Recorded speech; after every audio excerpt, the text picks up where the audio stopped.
Episode 98, the greatest bowler of all time, Jason Belmonte, aka Belmo.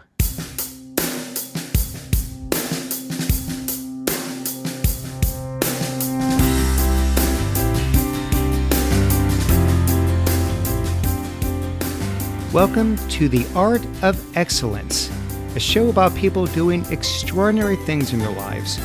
I'm your host, Glenn Zweig. Thanks for joining me.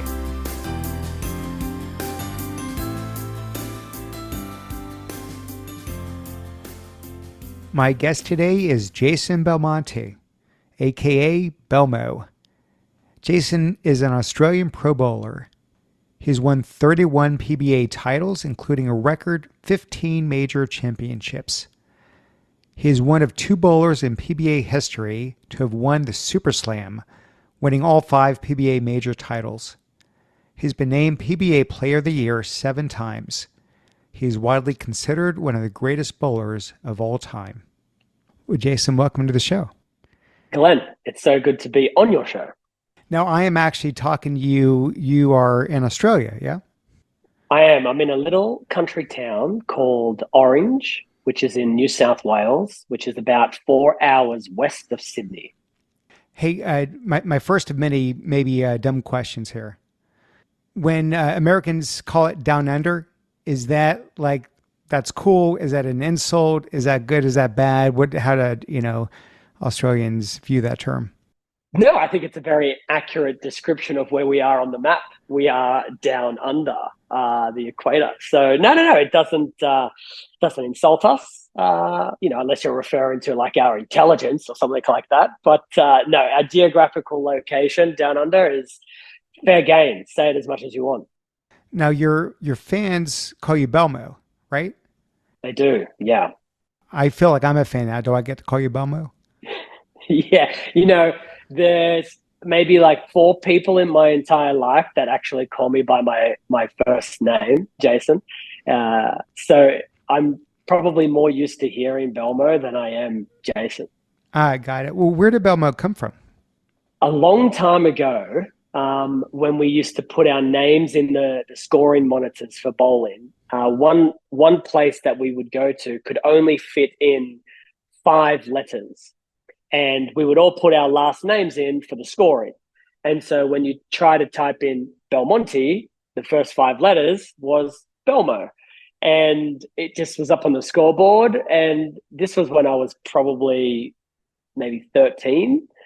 And somehow it stuck from this little country town, Belmo, on the score grid to around the world. So it's kind of weird to me that that's where it all came from, but that's how it started. That's how it started. Well, Belmo it shall be. So here's where I want to start. I just read a poll. This was conducted earlier this year, and it showed that bowling is one of 2 sports most played by Americans. If you're curious, cornhole being the other. It was a very tight race. More than cycling, more than golf, more than anything else. But in terms of sports viewing habits, I doubt it even makes the list. Why do you think there's such a disconnect? Yeah, I mean, that's a really good question. There's really 2 sides to the coin to bowling. The first is that recreational, fun, entertainment side, which anybody who's listening, I would find it very hard to believe that no one listening hasn't gone bowling. Like everybody at some point in their life has rolled a ball down the lane, and it's a lot of fun. And it's not meant to be a competitive side, and so that element of the game is really popular. And just as you said, it's one of the top 2 most played sports in the US. Now, the other side of the coin is the competitive side. And I think there are a few reasons why the disconnect happens is that, one, I think our sport over the decades has done a relatively poor job in educating the majority of the public on what it is that we do at a competitive level, at the pro level. And so it becomes one of those, oh, I go bowling. these pros get a strike. I've got a strike. I can do that. And so that understanding of how accurate we are and the type of environments that we play in is different to what you'll play in on a Friday night with your friends. That's been poorly communicated. I think the other thing that probably hasn't helped is that bowling is a relatively old game. When we're talking about, sports in the US in particular, bowling was around a long, long time ago, and so with the new, technologies that happen, only a few of the big mainstream sports survive to carry on. Where I think a lot of the niche sports definitely struggle, and so we need to find creative ways to engage that newer generation into an older game. And I think we are starting to do that. There's the two-handed style of bowling, which is something that I do. We have new technology on the lane. So when you're watching bowling at a pro level on TV, we have some pretty cool data and stats that you can view, and the tournaments are getting better. So we're doing our best. It is a work in progress, but I think those are probably the two main reasons I can see the disconnect. Well, since it hasn't reached, that level of popularity, do you like the fact that you can be, I'm guessing, somewhat incognito when you sort of walk around your neighborhood, or when you come to the States, you go in a restaurant, probably most people don't know who you are? Or do you wish that you had that star appeal like a Tiger or Michael Jordan, where you get bombarded with autograph seekers wherever you go? I mean, you're certainly as dominant in this sport as they are in theirs. Is that something that you're envious of, or are you actually glad that it's more, low key from that perspective? Yeah, the selfish side of me is I'm glad. And even though I don't get bombarded, I do get recognized, but it is in very low volumes. And so it's kind of nice when you meet a fan, at a Starbucks or at the airport or at a restaurant, and you take that photo and you can have a chat with them, and it's not the paparazzi style fame. But if I did have the paparazzi style fame, then I think the game would be healthier. It would be more popular. It would be better for all the other bowlers around the world if I had that type of fame.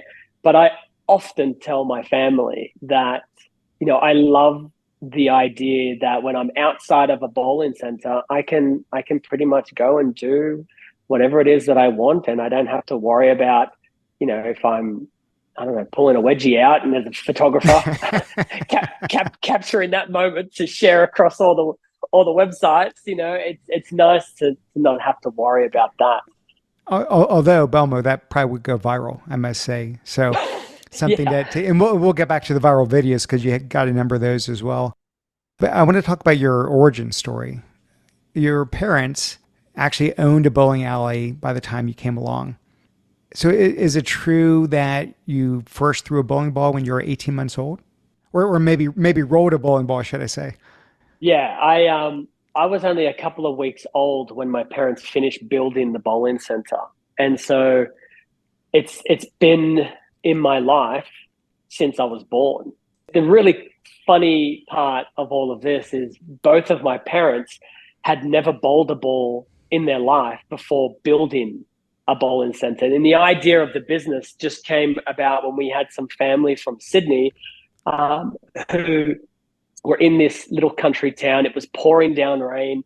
We're in the 1980s. There's not a whole lot of things to do in this country town. And someone had suggested, oh, why don't we go bowling? And that's when my parents said, well, we actually don't have somewhere to go bowling here in town. And it was like the very next day, this kind of epiphany hit them, and they decided to build it. And so it's been pretty amazing, the story from that perspective, when you think about these two people who have no idea what the game is, decide it's good for the community, it could be a good business opportunity, and then they put their little 18-month-old kid on the lanes to kind of keep out of their hair while they worked. And I started to just bowl, and I fell in love with it immediately. And I wanted to do it all by myself, apparently. I didn't want my mom and dad to help me. I wanted to do it all by myself. And so pretty much when I wasn't at my home, or as I grew older, if I wasn't at school, I was on the lanes bowling. How far back does your earliest memory go of being on the lanes? And there's no way 18 months you can remember that. Is there a certain age when you recall, like, you can go back in time and remember what you fell in love with? Yeah, fragments, and it's sometimes hard to remember like exactly how old I was, but there's one specific memory that I have where I made this. In my head, I can just picture me being like maybe 4 or 5 years old, and I made this very tough split for the first time. And I remember just running around the bowling center, telling anybody who was there, who was willing to listen. I just spared this really big split. And I remember running up to Dad. He was one of the last people because he was busy, and I was running. I said, Dad, you've got to see what I just did. This is unbelievable. I just spared this split. And I actually don't think my dad was really like aware of how big a split it was because he'd see me bowl 1,000 balls down the lane or whatever, and he's like, "Oh, that's really cool, son."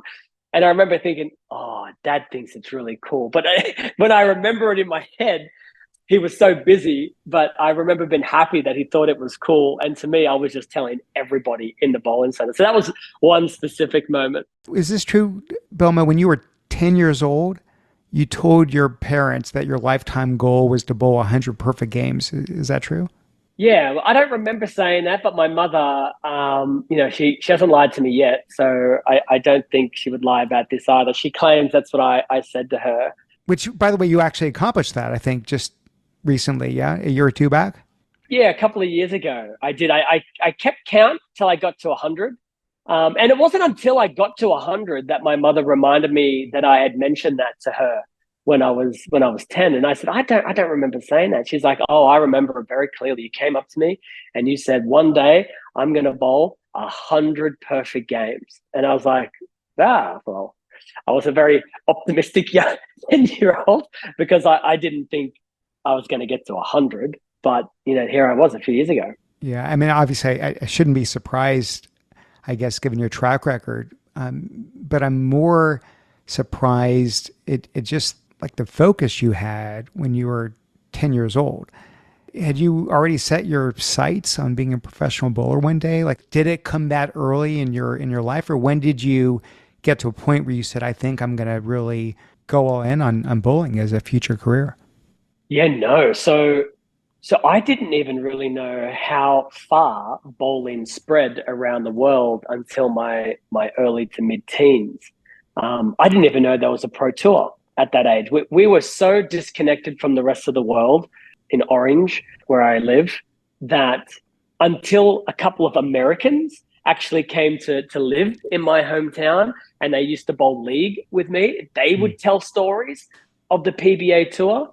But that wasn't until my early teens. And so all I knew and all I can tell you or who I am to this day is I am a very competitive person. Like even as a kid, if it was a soccer ball, I wanted to be able to score the most goals. If it was a rugby ball, I wanted to kick the most goals. If it was a cricket ball, I wanted to take the most wickets and get the most runs. And with bowling, I just wanted to be whoever it is, so whatever the place, wherever I was, I wanted to be the best that there was there. And so that instinct of that competitive nature has just always been inside me. The only thing that changes is the level of competition as I get older. When I become aware that there is another level for me to get to, I was really determined to go chase that next level. I never wanted to, as you would probably describe it now, is I never wanted to be the big fish in the little pond. I wanted to constantly be the biggest fish in the biggest pond. Like that's just my mentality in life. That was just always your internal wiring. That didn't come Always from was, yeah. your parents or anything else. Just the way you No, yeah. no. Let me ask you, because you mentioned rugby and I mean, here in the States, right? You got kids that are mostly playing baseball and basketball and football. I'm guessing over there, I mean, rugby and soccer. So you're certainly not bowling. So other than having access to it, which of course is a big thing, and you said you sort of fell in love with what drew you toward bowling, versus all these other sports that obviously had a lot more popularity. Yeah, I had to make a decision when I was about 17 years old. I was rather clever playing rugby and cricket. And I had an opportunity to pursue those two sports a little bit more seriously. And those are the two more serious games in Australia, more popular, Mhm. where the bigger dollars are at the pro leagues. And so my bowling would have to take I guess, a pause, or maybe even to stop it completely, because to be the best, to be at that level, like, you have to commit yourself to it completely. And I actually remember why I didn't commit to cricket or rugby or something else. And it came down to, when I didn't play those sports for a week or 2 weeks, it didn't bother me. Like, I really loved to play them when I was play them, when I would play them. But if I wasn't to play them, well, I'll just wait till the next match rolls around, or whatever. But when it came to bowling, if I didn't bowl, I became agitated, cranky.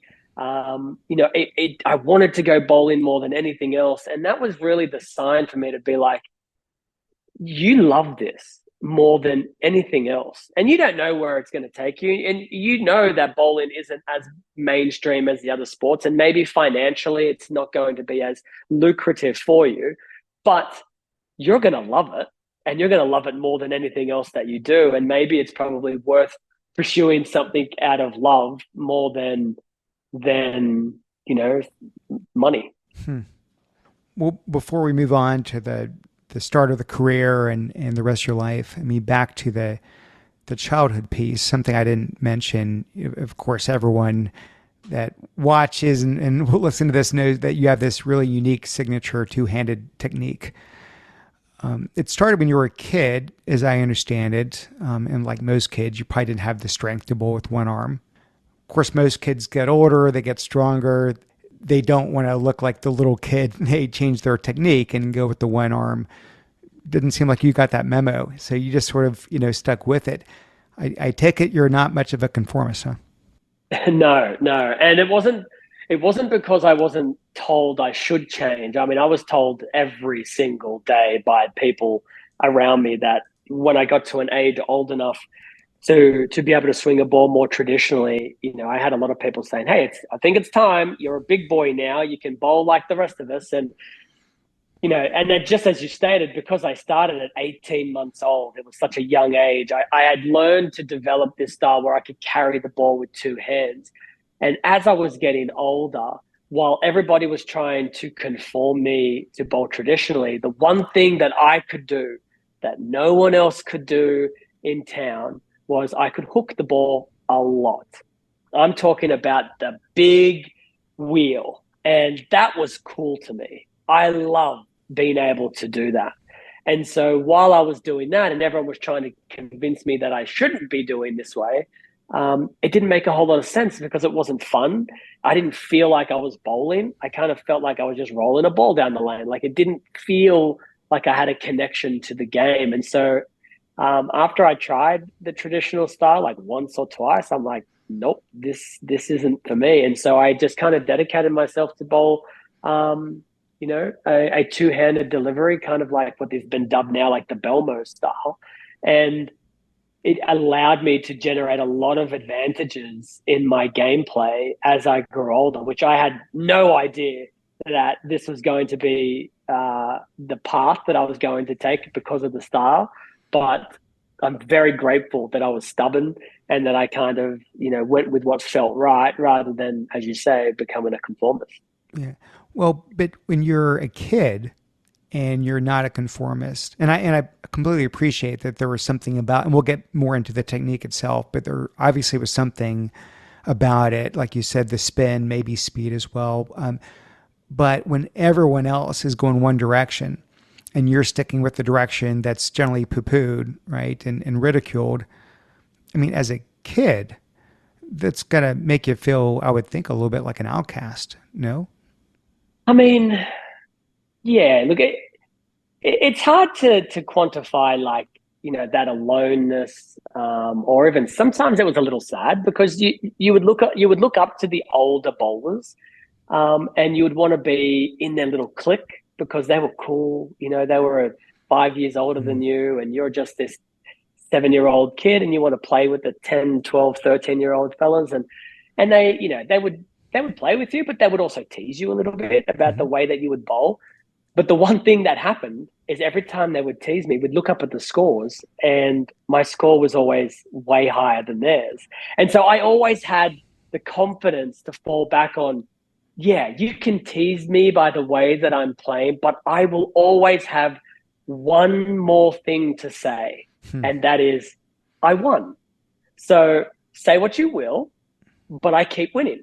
And I think that allowed me to get a lot more confidence. I think if I bowled the way that I did, and I was also terrible at it, I probably would have had a harder time Hmm. staying true to how I was, because there probably would have been a lot more people saying, "Listen, you're not even doing well. Like, why are you doing this? You're coming last. Like, we need to help you. We want to help you." And so the fact that I was winning all the time was just it was a simple rebuttal. Just look at the scores, mate. I bet you by 100 again. Yeah. So in terms of this technique, my understanding is you don't use your thumb. You just stick your fingers in, and that makes it easier to spin the ball, like you're talking about. Is that the main advantage? Is it also speed? Are there other things with that technique that has enabled your game? Yeah, so the biggest advantage is that rev rate, the Hmm. ability to spin the ball at such a high velocity. And when you incorporate that with ball speed, what you're doing is you're turning a piece of bowling ball technology that is designed to hit the pins hard. It's much like a golf ball. Golf balls today are designed to go further. They're meant to pierce the air through the sky better, give you more spin on the greens. And bowling ball technology is the same stuff throughout the years. It's always getting better to knock over the pins. But a bowling ball, much like a golf ball, if you just leave it on the ground and don't do anything to it, well, it's not going to move, and it's not going to go through the air. It's not going to roll down the lane. It's not going to hit the pins hard. So you have to throw it. And the more revolutions you can throw on that bowling ball, you're essentially just powering up the technology in that bowling ball as you would a golf ball. If you swung it at 100 miles an hour with a 100 mile an hour swing to a 200 mile an hour swing, well, you're giving the club and the ball more power to go further. And in bowling, it was what I could do. I could spin it about nearly twice as fast as everybody else that I knew. And so then I could hit the pins twice as hard. And if I can hit the pins twice as hard, I'm sending them flying all over the place, and I have a higher chance of getting a strike. And that's how I found to be one of the first advantages of the way that I bowled, was I could just strike more than everybody else.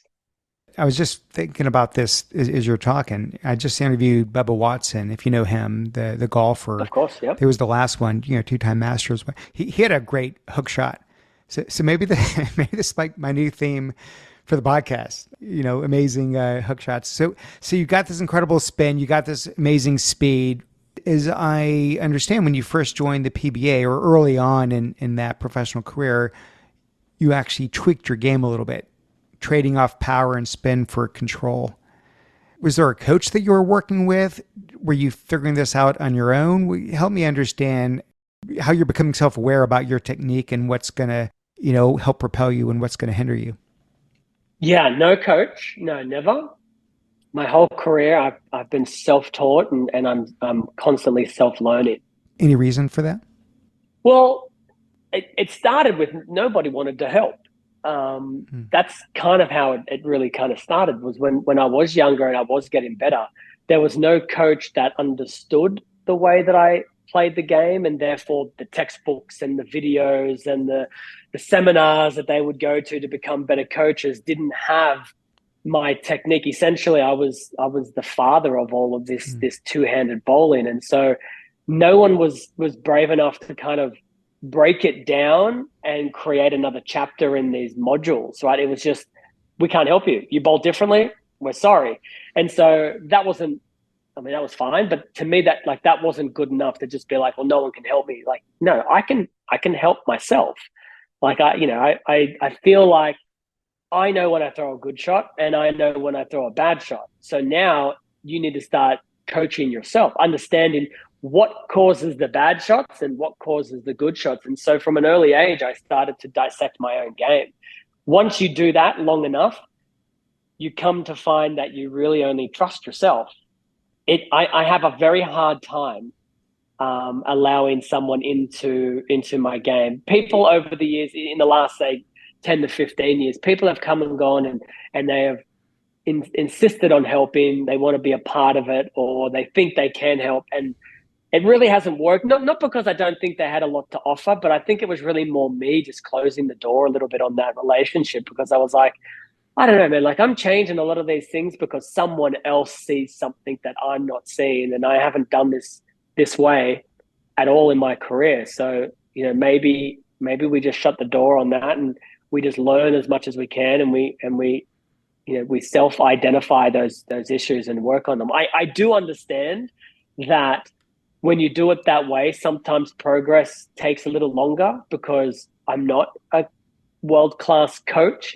I don't know everything about the game, and there are things that I'm still learning to this day. And so through experience and through just guess and check type stuff, yeah, it takes me a little bit longer sometimes, but then there are other things where I feel very connected to it, where within minutes I've corrected a huge flaw. Hmm. And then I say to myself, I don't think anyone else could have done it this fast. So, like, you're doing all right. The other main reason I don't want to have a coach is then I have to give credit to somebody else. I don't want to give credit to anyone. I want to claim all the credit for myself. As soon as someone starts helping me, and I start winning major championships, I got to tell, I couldn't have done it with Coach John over here. He's the one that's helped me win the championships. No, thank you. I want to claim it for myself. Yeah. Do me a favor before we move on. Would love for myself, for my audience, to have a quick bowling for dummies lesson here. Because you mentioned earlier how people watch and like, oh, I can bowl strikes at the local lanes and not a big deal. And I've broken 200 and not a big deal. From a novice perspective, it appears on the surface that a lane is a lane is a lane. You sort of just do the same thing over and over. Every lane's the same, but these lanes have different oil patterns. You've got different balls, and not just different weights, I assume, but other things that make the balls different. You got different stances, different styles, different approaches. So I'm sure this in itself could be a whole hour podcast, but give me just sort of a high level in terms of what makes bowling at the professional levels in terms of the lane so different, and then a little bit of strategy in terms of why it might be different how you approach one of the big majors from the next one and the next one. Yeah, I like to use golf as the comparison because there are so many similarities between the two sports that it's a little bit scary. But if you imagine a golfer, he looks into his golf bag and there's a range of clubs, and those clubs are all designed to hit a golf ball a certain way, certain height, certain length. And we bowlers, we also have an arsenal of bowling balls that are designed to hook more, hook less, hook later, hook earlier. Some are shiny, some are dull. The internal weight block and core of a bowling ball can also vary. So it could spin fast or it could spin slow. And all of these bowling balls are tools for us to then combat the oil pattern, as you suggested a minute ago. And that oil pattern, much like a golf course, they're all very different. And you can make a golf course super easy. No bunkers, no waters, no slopes on the greens, just wide open green pasture with a hole in the middle of the green.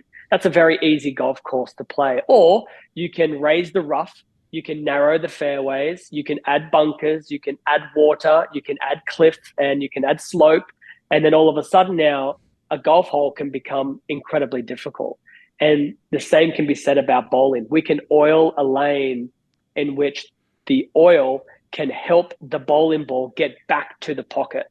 Or we can oil it where any mistake from rev rate, speed control, accuracy, any one of those things, and the ball will not get to the pocket. It will leave you a split or a difficult spare. And that goes all the way back to what I said earlier about the disconnect, the miscommunication is when we go bowling on a Friday night with our friends and it's just for fun, typically we are bowling on what is called a typical house condition. And that is just a very easy, because we want everybody to try to get strikes, right? We Mhm. want everybody to have a good time with their friends. And so we oil those lanes very easy. At a pro level, I'm trying to hit a dime at 45 feet repetitively over and over and over again. And if I miss that dime, it could be the difference between a strike, a split, winning a championship, losing a Hmm. championship. And on top of all of that, the oil on the lane, it doesn't stay the same. Every time I throw the ball down the lane, my ball is reacting with that oil, and therefore it is manipulating the pattern. So if I were to bowl on lane 5, as an example, and I aim at my target and I get my strike, if I were to wait a game or two and come back to lane 5 and I stood in the same spot, I hit the same target, and I did everything identical to the last time I was there, I may not get a strike because the oil has now moved. But that oil is invisible. So I don't know that it's changed. I have to be able to use this internal instinct, this feeling like I think it's time. I think my experience is telling me by this point in the day, this oil pattern has changed enough where I need to make adjustments without actually seeing the environment. And that's probably the hardest part of our game. No other game do I know where your adjustments are based on pure blind feel. Hmm. Very, very rare. Like in any sport, like again, we use golf. If I can see the water to the left, then I know not to hit it to the left. But imagine if I were to blindfold somebody and they knew the last time they played this hole, the water was to the left. And so they were like, you know what, I'm going to aim right because I remember this hole. It's the water's to the left. And then they hit the ball to the right. We take the blindfold off, but now I've moved the water from the left over to the right. And now their ball rolls into the water. And they're like, oh, I didn't know that the water moved, right? Like that's how we feel as bowlers sometimes is we'll execute these perfect deliveries, hitting our target, and we're expecting a strike. But this invisible oil has moved. It has changed. And now what should be a strike turns out to be a split or a possible spare, and we look up and we're like, oh man, I guess I had to move. I didn't realize. And so you're constantly battling that, and you're doing that against 200 of the other greatest players in the world to do that. And Hmm. so it is exhausting, mind-numbingly exhausting by the end of the day, where we compete from 10 a.m. till 7, 8 p.m. For a regular tour event, major championship, and we do that 5 days straight. So we're bowling 6 hours of the day, seven hours of the day, where every single shot we are constantly thinking, is it time to move? Should I move? Do I change my bowling ball? Do I change my hand release? Should I bowl faster? Should I bowl slower? Hmm. You're making all of these on the fly decisions, and then you have to execute a perfect delivery. Otherwise, whatever adjustment you made is for nothing. Because if you're not executing a good delivery, you'll never know if it was the right thing to do. So it is a tough game, and we go all the way back to when we about that disconnect. It's like most people don't know that that's what it takes to bowl at a pro level. Most of us go bowling, and for an hour or 2 hours, it's just fun, right? It's not exhausting. But what we do at the pro level is, I can play a game of rugby, I can play a game of soccer, and I can run the whole hour, and I am never as exhausted after doing that as I am of a full day bowling at a major championship on a really difficult oil pattern. I'm just, yeah, you can't talk to me. I just fall into the bed and I pass out at the end of the day. Physically exhausted or mentally exhausted or both? I think it's way more mental exhaustion at that point. The physical side of things, I mean, we do get physically tired, but for me, that's what I work out for, right? Like I train my legs, I train my core. Yeah, I was going to ask you. Actually, it's a good segue. I was going to ask about what do you do when you're not in a tournament, practice wise, working out, practice. Can you give me a behind the scenes? Like today, you're you're not in a tournament. So are you hours and hours and hours at the lanes, or how do you and what do you do to sort of push for, I don't know, continuous improvement? Yeah, well, the two sides of it, right, are conditioning, like Hmm. making sure that your mind and body is in the best possible condition to compete, and then the other is the physical part of your game, is making sure that your swing is in line, or your footwork is solid, your balance is solid, you're repeating your releases really well. And so when I'm not competing, I'm typically every day at the gym.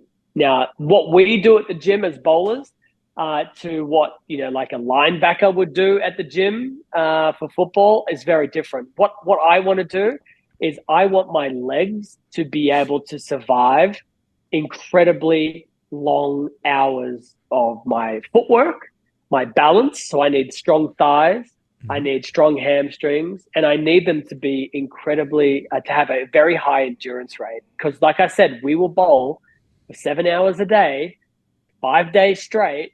And by the last game, I need to know that my legs are going to be underneath me for that final delivery, which in more cases, often than not, is I need a strike to win.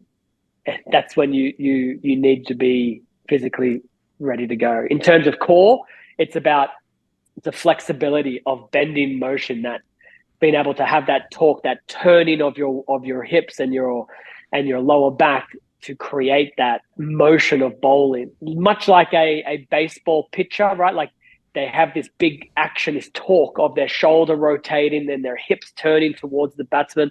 We bowlers kind of have a similar torque to our lower core, front and back. So you're working on that quite a lot.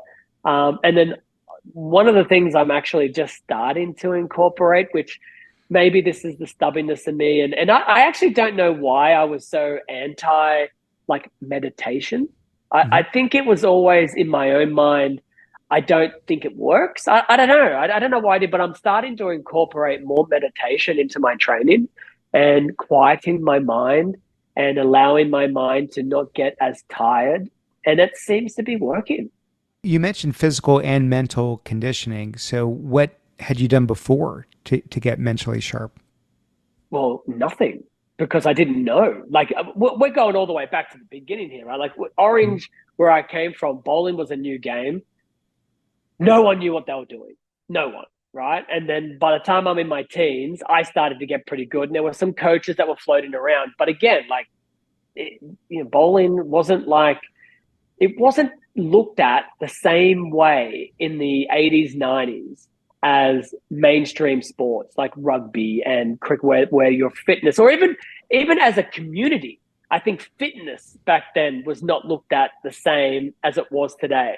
And so if you do go back, and I'd be pretty confident to say this, you could go back to the 80s and 90s of any sport, and they are in no way in better shape than the athletes playing the same game today. Hmm. Our knowledge of the body has grown, programs to trainings have developed leaps and bounds. And I think there's so much more money involved that teams and sponsors, they expect their athletes to be at peak physical condition. Yeah. Long gone are the days now where even on the golf course, you're seeing the top pros smoking a cigarette in between holes, right? And in bowling, that stigma of burgers and beers and fries, that is not how it is on the pro tour. We are a young tour, a physically fit tour. And so that, I think, was what changed my perception on fitness. Was, yeah, like maybe I need to be doing more in this area, because just because Australia and bowling hadn't taught me this as a teenager, Yeah. well, I'm starting to travel around and I'm seeing some pretty great players, and they seem to be fitter than me. Like maybe I need to work on that. But beyond the conditioning piece, in terms of actual practice on the lanes, how rigorous is that part of it? That side of it is a little bit interesting. It really depends on what I'm trying to achieve for the session. Sometimes I can go in for a practice and I have this goal in mind where I'm working on a new release. And it might be 15, 20 minutes into the session and I'm just nailing it. And I feel like, yep, I got it. I'll pack up and I'll leave and I'll say, right, I came in with a goal. I achieved that goal. Might have only taken me 20 minutes to get there, but I'm good to go. Other times I'll have a goal. And sometimes this happens where I'm like, this should be a pretty quick session.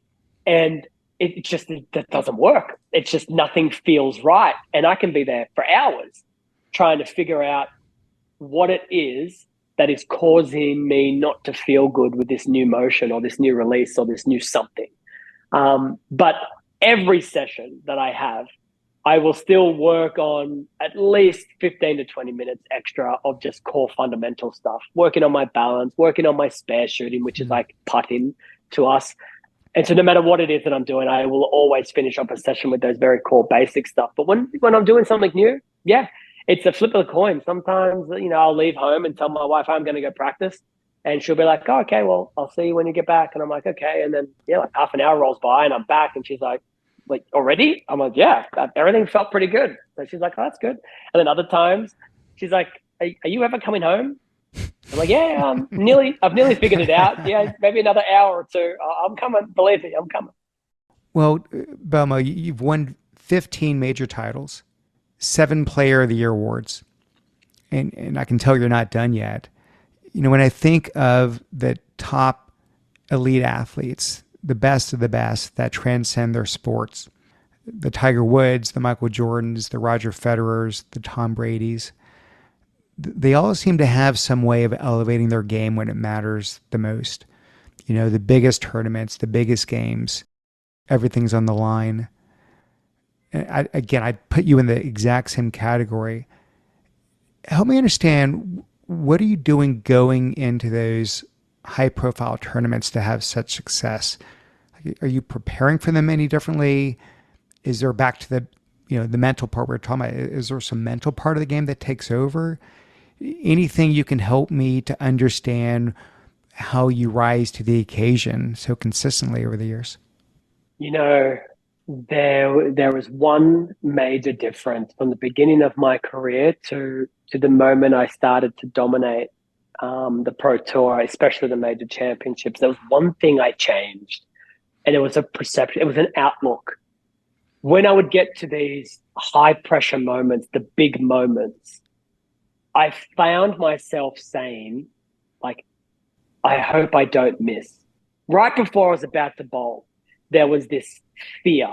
I was scared of failure in that moment, and I would miss.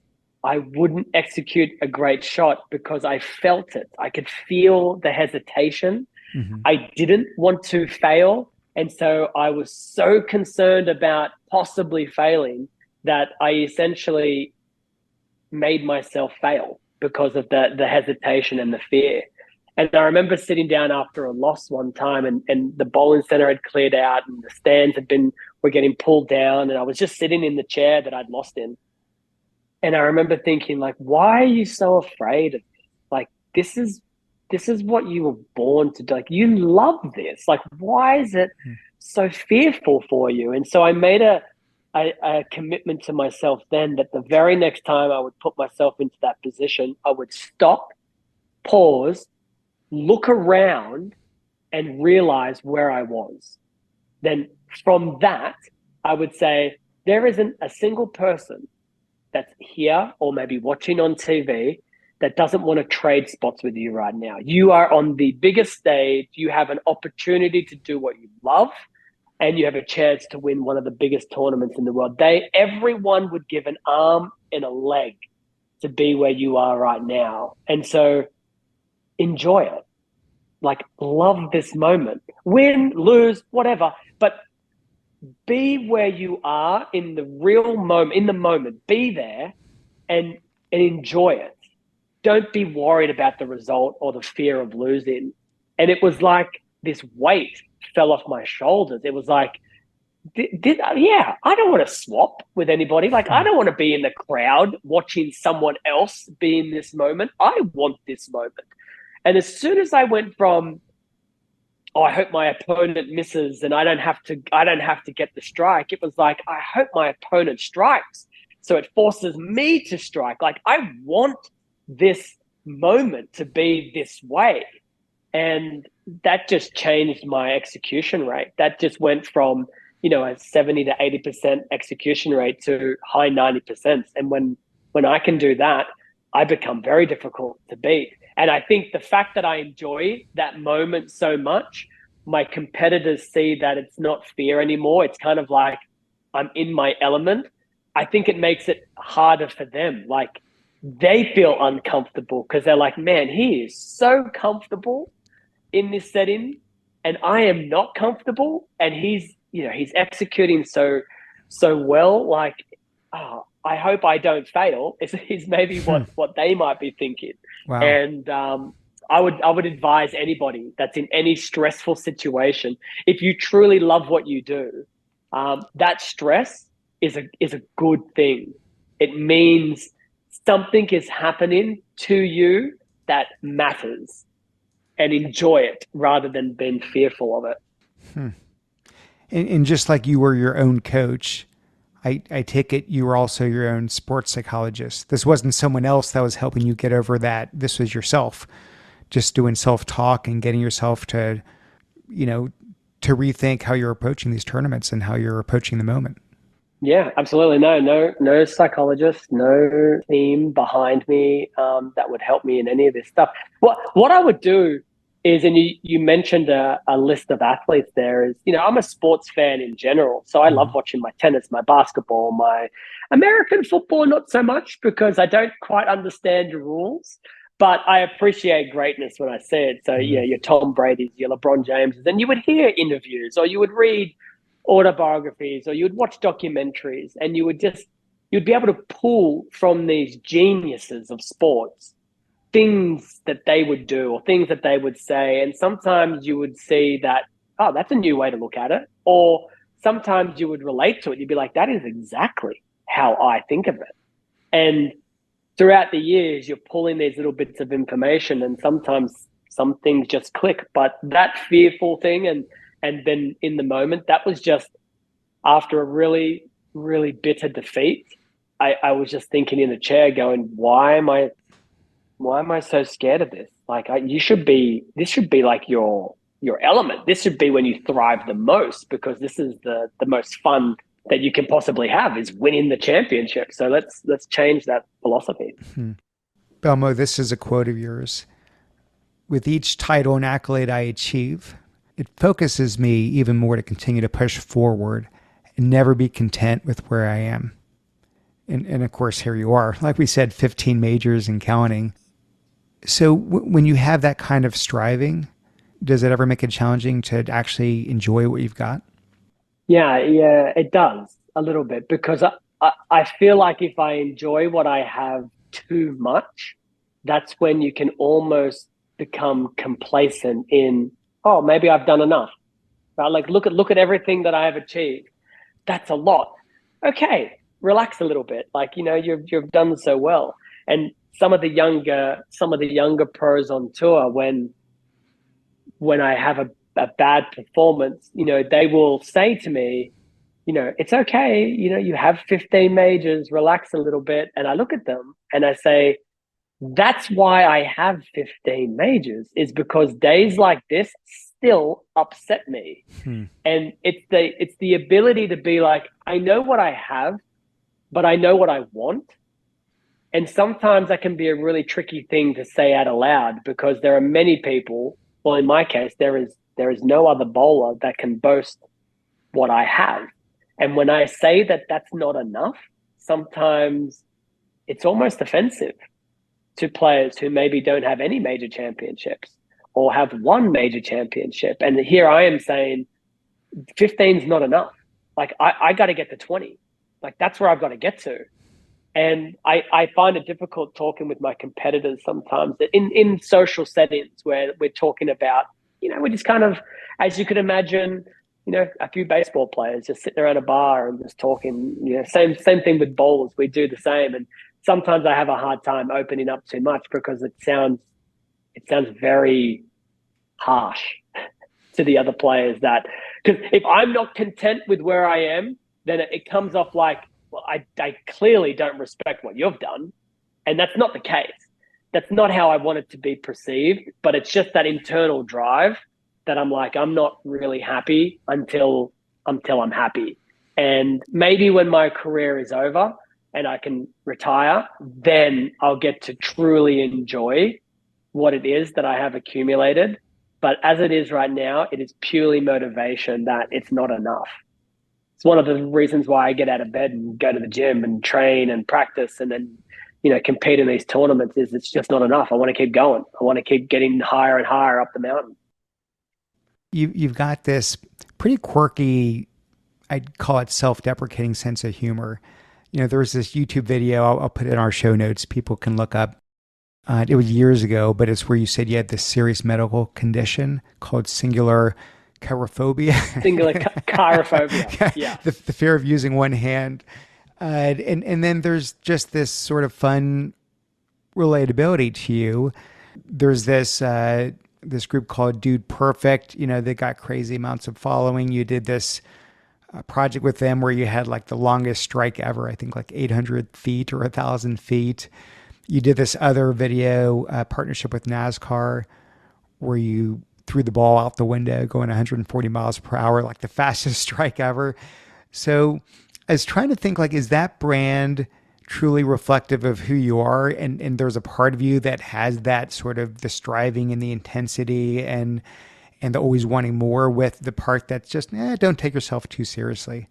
How do you sort of reconcile those two? Yeah, I think you need balance in your life. Hmm. I think you need to be able to be serious when you need to be, and I think you need to be able to have fun and poke fun at yourself or be the butt of a joke every now and then. And if you can handle that, then I think you're pretty well balanced. And so all of these video collaboration ideas was the counterweight to the major championship side of me, right? There is this version of me that has this killer instinct, laser focus. This is all that matters in the world right now, winning this major championship. And then the counterweight is, I'm going to do something totally crazy and fun today by throwing a ball outside of a NASCAR at 140 miles an hour and get a strike, or I'm going to poke fun at the people, the traditionalists who don't like two-handed bowling. Well, I'm going to make up some disease that it's not just bowling I do with two hands. It's everything I do with two hands because of this made up and rare disease, which I might add, I cannot tell you how many emails or comments I got of people who would say, you know what, I was such a Belmo hater, but now I realize it's not your fault. You just have this disease. And I am conflicted to tell them the truth because I feel like I feel like this person, I'm not joking, hundreds, it maybe even thousands comments and emails. And they weren't playing with the humor. They weren't sort of going along with the joke. Look, maybe some of them, maybe, but there were definitely the majority that were not playing with it. And so I would be conflicted because I was like, if I inform this person who was once a hater, is now a fan because they think I have a disease, if I tell them I'm lying and that this is all one big joke and I can't believe they didn't see it to be a joke because I thought it was quite obvious, they are going to hate me even more. So there, like, sometimes I would be honest and other times I would just like send a thank you for your thoughts and prayers. I need them now more than ever. Like, I would say something back like that because I was paranoid that they were just going to like get quite aggressive back with me. Like, oh, so you don't have a disease. You made me think you had a disease and show compassion for you, but it was all one big joke. Oh, I hate you more than ever now. Now, yeah, you dug yourself a nice little hole there. Yeah. So sometimes I would just be like, no. Let's just run with the lie a little longer and let them figure it out for themselves. Other times I would be a little more honest and be like, hey, I'm just joking. So I ended up making another video, another one, where it was about singular chirophobia, but I cure myself of singular chirophobia. And the idea was, if you watch the first one, the struggles I have in everyday life using two hands for everything that I do, not just bowling. The second video goes into this experimental drug that cures me. And now I'm a normal person again. And it was just my way of like telling people, you need to watch the second video because I'm all cured now. I'm good to go. That's great. By the way, I was looking at your YouTube channel and couldn't help but notice there's a Air Jordan logo on one of your coats, and you've got your own Belmo silhouette that appears to be somewhat modeled after that kind of design as well. Is MJ one of your role models? The way that he played the game, there have probably been a few things as I've gotten older that I've learned about him that it's like, I'm not quite the same. Like, I'm not as addicted to gambling as Mike was, but the way that he approached basketball was always something that I just truly thought was remarkable. The first one there at the gym, the last one to leave, that type of mentality, the give me the ball, I love the moment, that aspect of his career where he was never afraid to take that shot, even if I think he said some quote like, he'd missed 1,000 shots before and it didn't stop him from taking that 1,001st. And that was kind of, I think what separated him from everyone else in his time was Mike was the I talk like I know the guy, but Mr. Jordan, I should probably say. He was never afraid to be given the responsibility for the final shot. He relished that moment, and I think that's definitely something that I relate to. And the fact that he would dominate people before even getting on the court. Like people had this fear about how great he was before he even laced the shoes up, and I wanted that same stigma about me. When I get onto the pair of lanes, I want my opponent to think he's already lost. We haven't thrown a ball yet.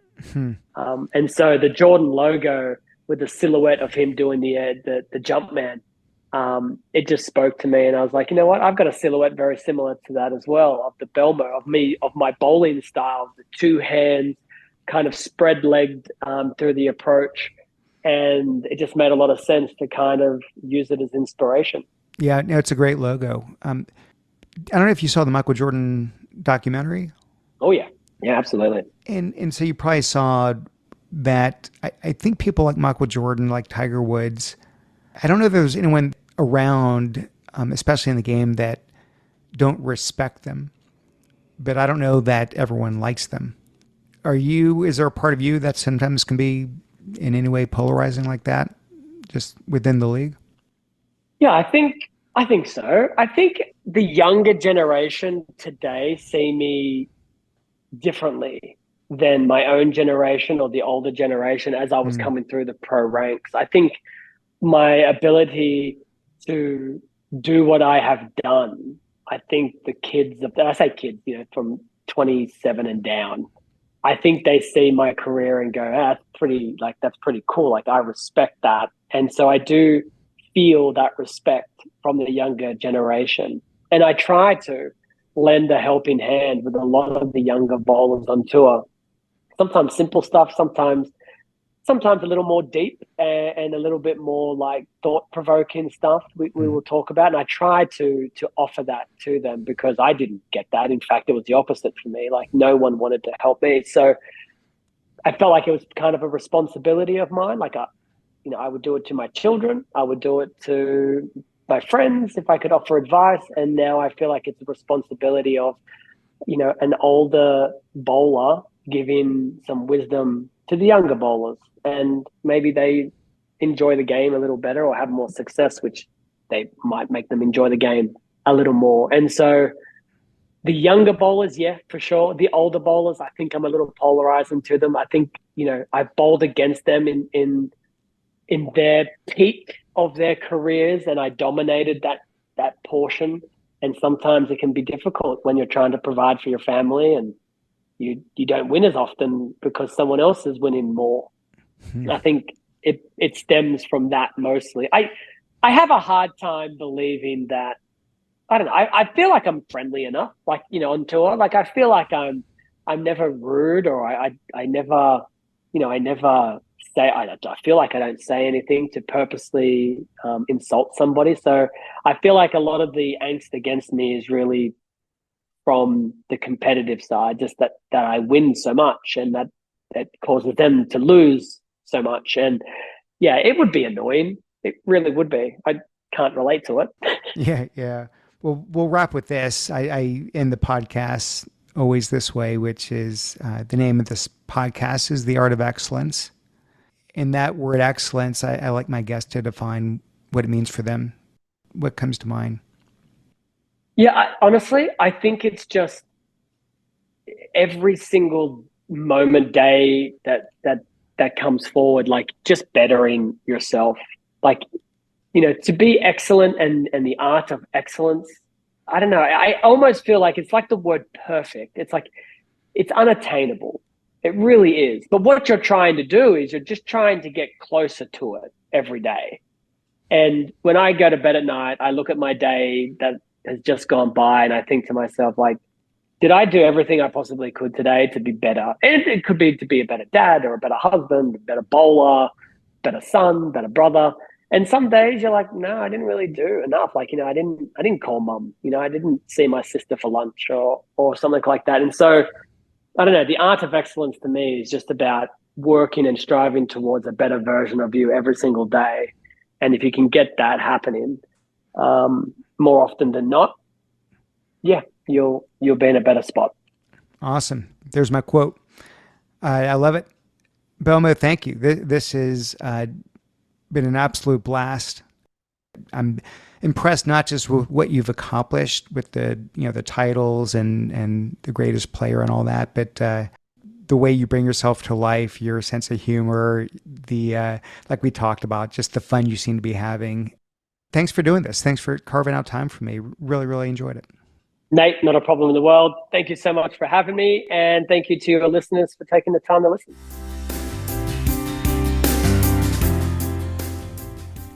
Hey, thanks for listening. Okay, don't go. Don't go yet, please. 2 favors. I ask simply 2 favors. One, if you could please download the iTunes app. You could do it on your phone. You can do it on the computer. Take 60 seconds and leave a review. It means a lot. 2, you can find my episodes on several social media sites, Facebook, LinkedIn, Twitter. Find the one that you like the most. Find the one where you tend to have a lot of friends and followers. And if you could please either share it in the case of Facebook and LinkedIn, or retweet it on Twitter, that would mean the world to me. So those are the 2 asks I have. I love putting together this podcast. I hope you enjoy listening to it. Thank you so much, and I will see you again next time. Bye-bye.